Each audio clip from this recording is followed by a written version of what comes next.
I absolutely love Vietnamese cuisine, and today I'm going to show you how to make the most incredible egg rolls. These little beauties are called cha gio, and they're proper puka. They're not just delicious, they're also a big part of Vietnamese culture, often served up at holidays, festivals, and family get-togethers. So let's dive in and create some magic in the kitchen.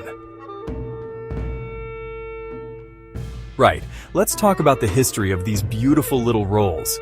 Cha gio has been a staple in Vietnamese cuisine for ages, guys. It's got this amazing blend of Chinese and French influences, which is just brilliant. You know, during my travels to Vietnam, I learned that these rolls actually symbolize wealth and prosperity. How lovely is that? What's really interesting is how these rolls have sort of spread across the globe. You'll find variations of them in different countries. But the Vietnamese version, oh man, it's something special. The combination of flavors and textures is just out of this world. Now let's get our ingredients sorted. We're gonna need some nice thin rice paper. Make sure it's the flexible kind, it'll make rolling so much easier. Then we've got our proteins, some lovely lean pork and fresh shrimp. These are gonna give our rolls a beautiful flavor and texture. Next up, we've got our veggies and aromatics. We need some cellophane noodles, wood ear mushrooms, Shiitake mushrooms, shallots, garlic, carrot, and taro. Don't worry if you can't find all of these, guys. You can always substitute with what you've got. The key is to get a nice mix of textures and flavors. You know what I mean? Right, let's get prepping. First things first, we need to soak our cellophane noodles and mushrooms in some water. While they're soaking, we can get on with chopping our pork and shrimp. You want them nice and fine, almost like a mince. It'll give the filling a lovely texture. Now for our veggies. We're gonna finely chop our shallots and garlic, and then grate our carrot and taro. It's all about getting everything nice and small so we can pack loads of flavor into each roll. Once everything's chopped, we'll mix it all together in a big bowl with our seasonings. Don't forget to add a beaten egg. It'll help bind everything together. Give it a good mix, and you'll have this beautiful, fragrant filling that's just bursting with flavor. Now this is where it gets a bit tricky, but don't worry, I'll talk you through it. We need to soften our rice paper, but listen, you don't want to soak it for too long. If you do, it'll tear and make a right mess. So what we're gonna do is quickly dip it in some water, just for a second or two. Once it's soft and pliable, lay it out on a clean, flat surface. You'll feel it continue to soften as you work with it. It's amazing stuff, really. The key is to work quickly but gently. Trust me, after a few tries, you'll get the hang of it, and you'll be rolling like a pro in no time.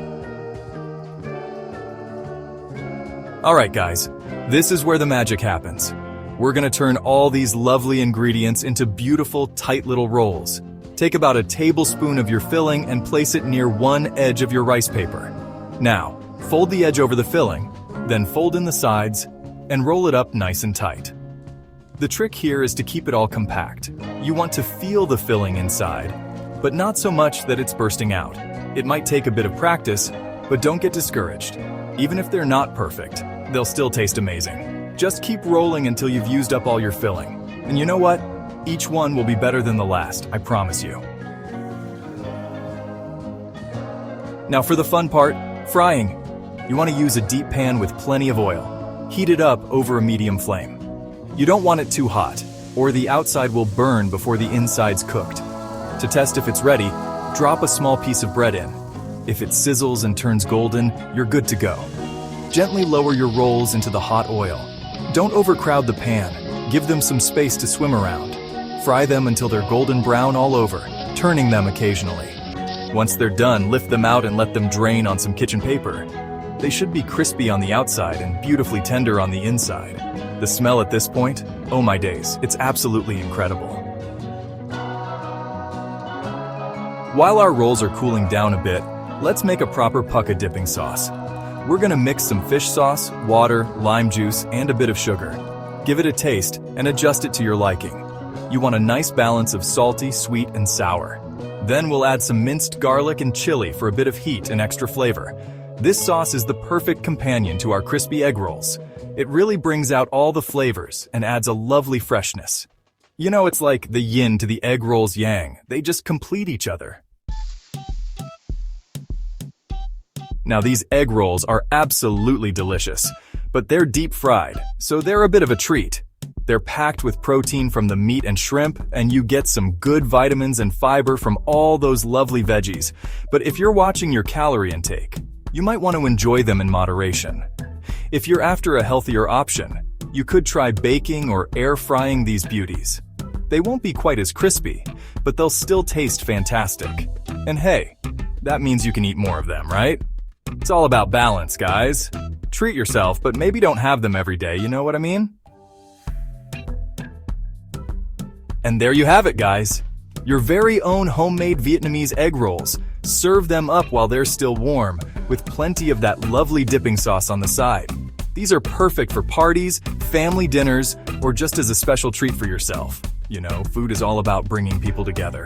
So why not invite some friends over and share these beautiful rolls with them?